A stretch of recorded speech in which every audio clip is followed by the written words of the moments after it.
Good morning मेरे प्यारे बच्चों, आपके सपनों का अपना परिवार धैर्य एजुकेशन क्लासेज में आप सभी का तहे दिल से स्वागत है। तो आइए मेरे प्यारे बच्चों, आज स्टार्ट कर रहे हैं एनसीईआरटी मैथमेटिक्स क्लास 12 एक्सरसाइज। तो अभी स्टार्ट नहीं कर रहे हैं, लेकिन इससे पहले आपको चैप्टर नंबर 5 स्टार्ट कर रहे हैं, जो कि सिलेबस से कुछ हेडिंग्स कम हुए हैं। लास्ट का जो 2 प्रश्नावली इसमें कम हुआ है, 30% इसमें कम किया गया है सिलेबस से आपका मैथमेटिक्स का। तो इसमें हम नए सिलेबस के हिसाब से आपको पढ़ाएंगे और पूरे वीडियो को देने का प्रयास करेंगे। तो देखिए मेरे प्यारे बच्चों, ये चैप्टर नंबर 5 है सततता तथा अवकलनीयता, जिसको हम इंग्लिश में बोलते हैं कंटिन्यूटी एंड डिफरेंटिएबिलिटी, राइट। तो इसमें हमें क्या करना है, तो देखिए ये एग्ज़ाम की दृष्टि से बहुत ही महत्वपूर्ण है। इसमें हर साल खूब प्रश्न पूछे जाते हैं, इसलिए आप इसे भली भांति देखिएगा और ध्यान से देखिएगा। कोई हार्ड चैप्टर नहीं है, बहुत ही आसान है। आप बस इसमें सूत्र का इस्तेमाल करना है। सूत्र अगर आपको आ रहा है तो किसी प्रकार का कोई दिक्कत आपको नहीं होगा। और मेरे प्यारे बच्चों, मैं वादा करता हूं कि आपको किसी प्रकार का कोई दिक्कत होने भी नहीं दूंगा। तो इसलिए आप मेरे साथ बने रहिए और ढेर सारे सूत्र को सीखिए जो इस चैप्टर में काम आएगा, ठीक है। तो चलिए मेरे प्यारे बच्चों, सबसे पहले इसमें हम देख रहे हैं यहाँ पे 2 कॉलम बना रहे हैं, ठीक है। इसमें कुछ मुख्य सूत्र होते हैं, उस सूत्र को जानते हैं, ठीक है। जैसे सपोज फर्स्ट नंबर सूत्र के बारे में अगर हम बात करें तो यहाँ पर स्टार्ट कर रहे हैं। जैसे मान लीजिए कि डी डी एक्स ऐसे दिया रहेगा, प्रश्न कहेगा कि अवकलन गुणांक ज्ञात कीजिए, या आपसे कहेगा कि डी डी एक्स यहाँ पर सी, ठीक है, डी डी एक्स सी इसका मान ज्ञात कीजिए। तो आपको बता दें कि इसका मतलब कह रहा है अवकलन ज्ञात करने के लिए। क्या ज्ञात करने के लिए? अवकलन ज्ञात करने के लिए कह रहा है आपको। तो अवकलन ज्ञात करना होगा तो ये सूत्र है, जहाँ कहीं भी डी डी एक्स दिखाई दे और यहाँ पर सी हो, सी फॉर कांस्टेंट हो, तो उसका मान 0 होता है मेरे प्यारे बच्चों। बिल्कुल समझ में आ रहा होगा ये। अगर कहीं भी डी डी एक्स सी दिखाई दे, सी फॉर कांस्टेंट, कांस्टेंट का मतलब मान लीजिए जितनी भी संख्याएं हैं वो सब के सब क्या होती हैं? कांस्टेंट होती है। अर्थात यहाँ पर कांस्टेंट क्या होगा मेरे प्यारे बच्चों, अगर यहाँ पर x है, यहाँ पर x अगर है तब तो कांस्टेंट नहीं है, लेकिन यहाँ पर अगर x है, यहाँ पर भी x न हो, तब वो जान लीजिए कि वो क्या है? कांस्टेंट है। तो जब कांस्टेंट है तो उसका मान 0 होता है। अर्थात आपको थोड़ा समझा दें, समझ के हिसाब से आपको बता दें कि जब कहीं भी इस तरह से दिखाई दे डी डी एक्स, यहाँ पर मान लीजिए 5 दिखाई दे, राइट, तो यहाँ x है तो यहाँ x नहीं ना है, तो इसलिए इसका मान क्या हो जाएगा? 0 हो जाएगा, राइट। अब कहेंगे कि जब यहाँ x है तो x रहेगा, तब क्या इसका मान होगा? तो मेरे प्यारे बच्चों, जब आप प्रश्न करेंगे कि डी डी एक्स अगर यहाँ पर x हो तब इसका मान क्या होगा, तो तब इसका मान क्या होगा, तो यहाँ पर देखिए, ध्यान से देखिए, डी डी एक्स एक्स अगर इस तरह से आपको दिया जाए, ठीक है, इसका मतलब होता है कि x के सापेक्ष अवकलन ज्ञात कीजिए या x के सापेक्ष अवकलन गुणांक ज्ञात कीजिए, right. Differentiation with the respect to the x, differentiation with the respect to the x, यानी x के सापेक्ष इसका हमें क्या करना है? अवकलन गुणांक ज्ञात करना है। तो बताइए डी डी एक्स x का मान कितना होता है? तो मेरे प्यारे बच्चों 1 होता है, राइट। कभी भी याद रहेगा ना। चलिए सिखाते हैं इधर। अगर डी डी एक्स अगर यहाँ x है, यहाँ भी x है, तो दोनों सेम मिलता है, तो इसका मान क्या होता है मेरे प्यारे बच्चों? 1 होता है। और डी डी एक्स अगर x है तो यहाँ x नहीं है, कांस्टेंट है, तो इसका मान क्या हो जाएगा? 0 हो जाएगा। याद रहेगा ना, हमेशा बिल्कुल याद रहेगा। जब भी डी डी एक्स कांस्टेंट आ गया, टर्म कांस्टेंट माने अचर आ गया, तो समझ जाइए कि यहाँ पर क्या होगा? 0 होगा। अर्थात यहाँ x है, x नहीं है, तो इसका मतलब 0 होगा। और डी डी एक्स x होगा तो इसका मान 1 होगा मेरे प्यारे बच्चों। बिल्कुल समझ में आ रहा होगा आप लोगों को, बिल्कुल। अब चलिए, अब चलते हैं हम तीसरे नंबर सूत्र के तरफ। तीसरा नंबर सूत्र बहुत ही इंपॉर्टेंट है एग्जाम की दृष्टि से, इसलिए इसको आप बिल्कुल ध्यान से देखिएगा, थोड़ा भी आप टाइम मत बर्बाद कीजिएगा। जैसे मान लीजिए कह दे कि d d x x to the power n, इस तरह से क्वेश्चन बनता है, हमेशा बना है। D d x x to the power n, इसका मान क्या होगा? इसका x के सापेक्ष अवकलन गुणांक ज्ञात कीजिए। तो जब इसका x के सापेक्ष अवकलन गुणांक ज्ञात करेंगे मेरे प्यारे बच्चों, तो इसका मान होता है n, फिर x पर n-1।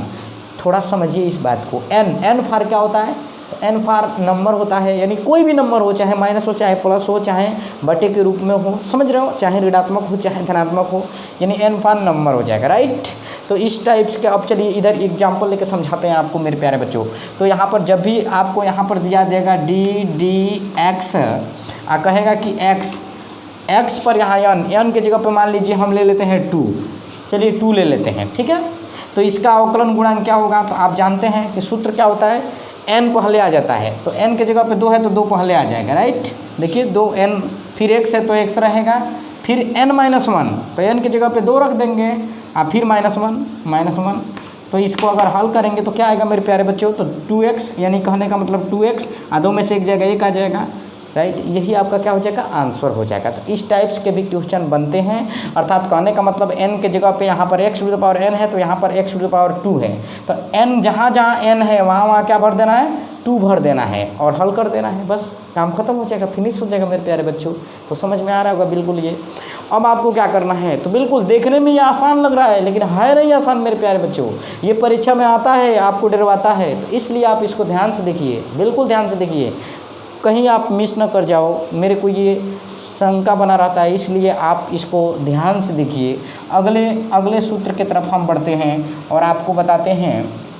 क्वेश्चन पूछता है एक कि ddx, देखिए मेरे प्यारे बच्चों, बिल्कुल ddx x to the power e to the power x, e to the power कितना x, तो e to the power x क्या होता है, इसका मान क्या होगा। जब भी कह दे कि x के सापेक्ष e to the power x का अवकलन गुणांक ज्ञात कीजिए, तो आप क्या करेंगे, तो यहाँ पे ddx e to the power x, तो देखिए ये क्या है, तो इसका जितना यहाँ होता है उतना ही यहाँ होता है, यानी जितना यहाँ होगा उतना ही यहाँ होगा, समझ रहे हैं। कोई किसी प्रकार का परिवर्तन नहीं होगा, चाहे अवकलन हो चाहे समाकलन हो, दोनों में किसी प्रकार का कोई परिवर्तन नहीं होता है। जितना ये यहाँ रहता है उतना ही ये यहाँ भी आता है। इसका मतलब कह दे तो कुल मिला जुला के ये थेथर है, कभी नहीं बदलेगा, समझ रहे हैं, जितना यहाँ उतना ही यहाँ। तो ये भी क्लियर हो गया मेरे प्यारे बच्चों। अब आता है आपका एक और सूत्र है जो कि बहुत ही इम्पोर्टेंट है। तो एक आता है यहाँ पे ddx, थोड़ा ध्यान से देखिएगा, बिल्कुल a पर x, ddx a पर कितना है मेरे प्यारे बच्चों, तो a पर x होता है। चाहे एक और होता है a पर x का मान कितना होता है, तो इसको आपको बता दें, ध्यान से देखिएगा। जब भी इस तरह से इस टाइप से दे आपको क्वेश्चन, तो उसमें आप क्या करिएगा, ठीक है मेरे प्यारे बच्चों, बस ध्यान से देखिएगा, जितना यहाँ है उतना ही यहाँ उतार लीजिएगा, राइट। बिल्कुल समझ में आ रहा है, जितना यहाँ है उतना ही यहाँ उतार लेंगे और उसके बाद लाग लगा देंगे, और उसके बाद मेरे प्यारे बच्चों यहाँ पे ए रहेगा लेकिन बेस ई रहेगा, क्या रहेगा, बेस ई रहेगा मेरे प्यारे बच्चों।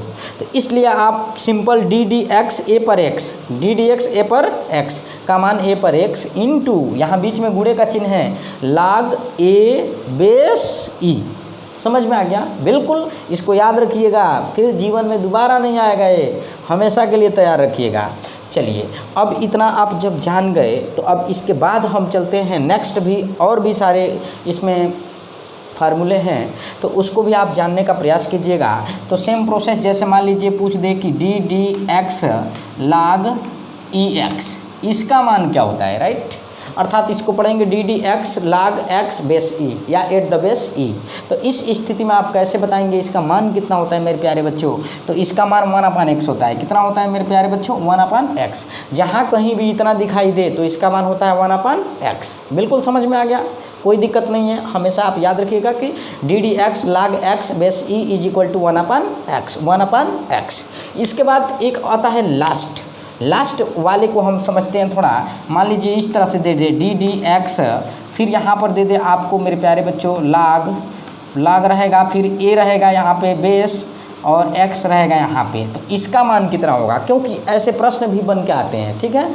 यहाँ पर देख रहे हैं आधार कितना है, तो a है, ठीक है, आधार कितना है, a है। तो इस स्थिति में इसका मान कितना होगा, तो इसका मान 1/x होगा। फिर मेरे प्यारे बच्चों क्या होगा, तो log यहाँ पर होगा, फिर यहाँ पे e होगा, और बेस कितना होगा, तो मेरे प्यारे बच्चों a होगा।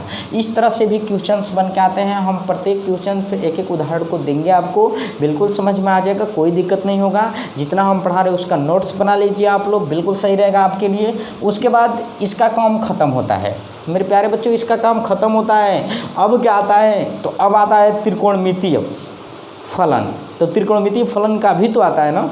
तो अब जैसे मान लीजिए इस तरह से कह देगा कि अवकलन गुणांक ज्ञात कीजिए, x के सापेक्ष मान लीजिए sin x का पूछ दे, तो तो d d x sine x जहाँ कहीं भी दिखाई दे तो इसका मान क्या होता है, तो कास एक्स होता है मेरे प्यारे बच्चों। फिर अगर कह दे कि d d x cos x का क्या होता है, तो कास एक्स का माइनस के साइन एक्स होता है, एक दूसरे के विपरीत होता है, साइन एक्स होता है। उसके बाद कह दे मेरे प्यारे बच्चों कि d d x tan x का क्या होता है, तो टेन एक्स का भी आपको अवकलन गुणांक बताना ही होगा। तो टेन एक्स का जब भी पूछा जाएगा तो आप बताइएगा क्या मेरे प्यारे बच्चों, तो सेक स्क्वायर एक्स, राइट।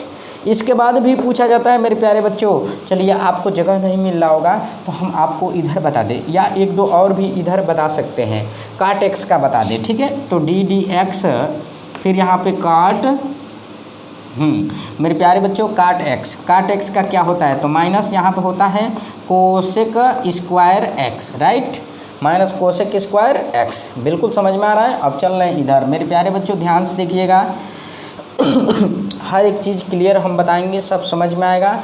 अब सेक एक्स का तो यहाँ पे लिखेंगे d d x sec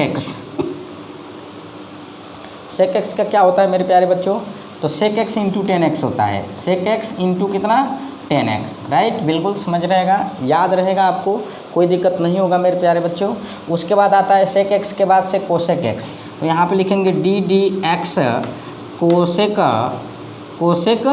x. मेरे प्यारे बच्चों ध्यान से देखिएगा इसको, तो क्या होता है इसका मान, तो माइनस के यहाँ पे होता है कोसेक एक्स इंटू कितना, तो काट एक्स, राइट। तो बस आप देख पा रहे हैं कि त्रिकोणमिति में इतना ही होता है, यहाँ से काउंट करें अगर तो 3 और 3 6 होता है, राइट। अब उसके बाद आता है लास्ट चीज़ आता है कि मान लीजिए कभी गुणनफल के रूप में दे दे, दो फलनों का गुणनफल के रूप में पूछ दे तब आप क्या करेंगे, फिर भागफल के रूप में पूछ दे तब क्या करेंगे। मात्र 2 आता है और मेरे प्यारे बच्चों, तो 2 कैसे आता है, तो मान लीजिए यहाँ पे फर्स्ट दे दे फलन कोई, ठीक है, और फिर इंटू क्या दे दे, सेकंड दे दे, अर्थात इस तरह से दे दे कि d d x first into कितना सेकंड।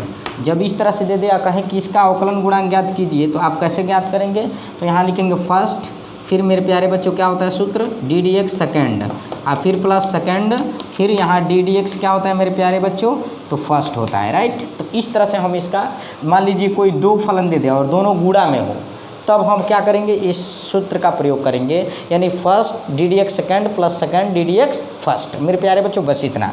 अगर मान लीजिए भाग के रूप में दे दे डी डी एक्स, मान लीजिए यहाँ पे दे दे अंश, आप नीचे दे दे क्या, हर, तो इस स्थिति में आप क्या करेंगे, डी डी एक्स अंश बटे हर, तो इसमें आपका हो जाएगा हर, पहले हो जाएगा हर, फिर क्या लिखेंगे डी डी एक्स कितना अंश, क्या लिखेंगे अंश, फिर माइनस होता है अंश और इंटू डी डी एक्स कितना होता है मेरे प्यारे बच्चों, हर होता है, क्या होता है हर, बटे यहाँ हर का क्या होता है मेरे प्यारे बच्चों, तो होल स्क्वायर होता है। बिल्कुल समझ में आ रहा है आपको।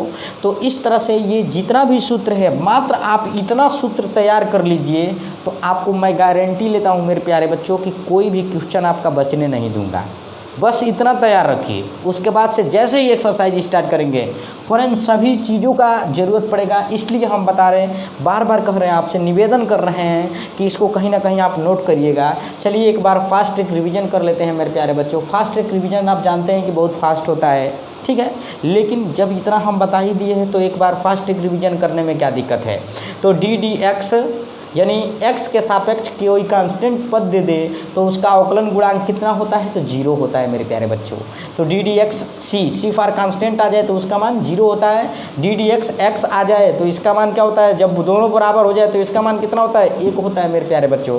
उसके बाद d d x x to the power n आ जाए तो n x पे n माइनस 1 होता है, n x पे n माइनस 1 होता है। फिर डी डी एक्स ई पर x आ जाए तो आप जानते हैं थेथर है, कभी बदलता नहीं है, जितना यहाँ रहेगा उतना ही यहाँ रहेगा। फिर डी डी एक्स ए पर x आ जाए तो a पर x होता है, फिर लाग a होगा, फिर बेस e हो जाएगा मेरे प्यारे बच्चों, राइट। इसको भी आप तैयार रखिएगा, इंपॉर्टेंट है। फिर डी डी एक्स लाग ई एक्स का मान कितना होता है, 1/x होता है, अर्थात d d x log x base e is equal to 1/x होता है मेरे प्यारे बच्चों। फिर यहाँ पर डी डी एक्स लाग यहाँ पर x base e a is equal to 1/x, यहाँ पर log e बेस a, बस इतना आप तैयार रखिएगा। फिर d d x sine x का कास एक्स होता है, d d x cos x का माइनस का साइन एक्स होता है, d d x tan x का सेक स्क्वायर एक्स होता है, d d x cot x का माइनस का कोसेक स्क्वायर एक्स होता है, d d x sec x का sec x into tan x होता है मेरे प्यारे बच्चों। फिर कोसेक एक्स का क्या होता है, तो माइनस का कोसेक एक्स इंटू काट एक्स होता है। फिर अगर गुणनफल के रूप में दे दे, फर्स्ट सेकंड के रूप में दे दे मेरे प्यारे बच्चों, तब क्या करेंगे आप, तो यहाँ पर लिखेंगे d d x first into second is equal to first d d x second plus second d d x first. फिर यहाँ पर हर अंश के रूप में दे दे, तो यहाँ पे भिन्न के रूप में दे दे, तब आप क्या करेंगे, तो लिखेंगे हर डी डी एक्स अंश माइनस अंश डी डी एक्स हर, अर्थात पूरे का बटे लिखेंगे हर का होल स्क्वायर, राइट। तो कुल मिला जुला का आपका इतना है, आप नोट करिएगा, तैयार रखिएगा। अब देखिए मेरे प्यारे बच्चों, यहाँ पर जितना भी सी से स्टार्ट होता है, देखिए सी से स्टार्ट हुआ है ना, तो इसका मान माइनस में होगा। फिर सी से स्टार्ट हुआ है ना, तो इसका मान माइनस में होगा, राइट। फिर यहाँ पर सी से स्टार्ट हुआ है ना, तो इसका मान माइनस में होता है। याद रहेगा, ये ट्रिक आपको मिल गया कि जो भी सी से स्टार्ट होगा उसका डिफ्रेंशिएशन अर्थात अवकलन गुणांक जो निकालेंगे तो उसका निगेटिव होगा, माइनस में होगा। मेरे प्यारे बच्चों, आपको समझ में आ रहा है, बिल्कुल समझ में आ रहा है। आप जानते हैं कि जो भी वीडियोज हम बना रहे हैं, मेहनत कर रहे हैं, आपके भविष्य के लिए कर रहे हैं, ताकि आप अच्छे से पढ़ सकिए। आप जानते हैं कि जो कोविड-19 है ये वैश्विक बीमारी है, इससे बचने के लिए हर एक बच्चा घर पे बैठ करके डिस्टेंसिंग का पालन करके ऑनलाइन ही पढ़ना पसंद कर रहा है। गार्जियन भी यही चाह रहा है कि बच्चा ऑनलाइन ही पढ़े, ठीक है। तो इसलिए हम मेहनत करके हर एक पर डे वीडियो बनाएंगे और आपको देंगे।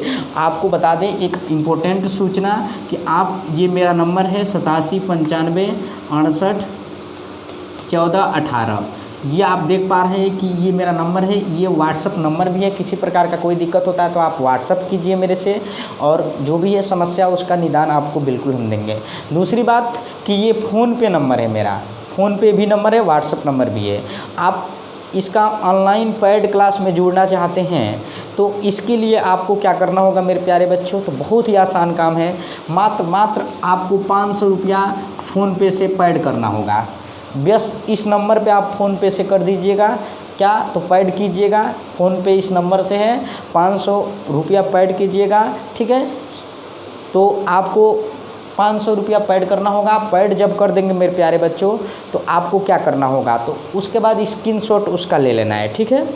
स्क्रीनशॉट लेंगे और उसके बाद क्या करेंगे, हम इस व्हाट्सअप नंबर पे आप सेंड कर दीजिए और बोल दीजिए कि सर मेरे को ज्वाइन कर दीजिए, ठीक है। तो इसके लिए धैर्य एजुकेशन क्लासेज का आपका जो पेड चैनल है उसमें आपको ऐड करेंगे और ऐड करने के बाद से आप देखेंगे, ठीक है।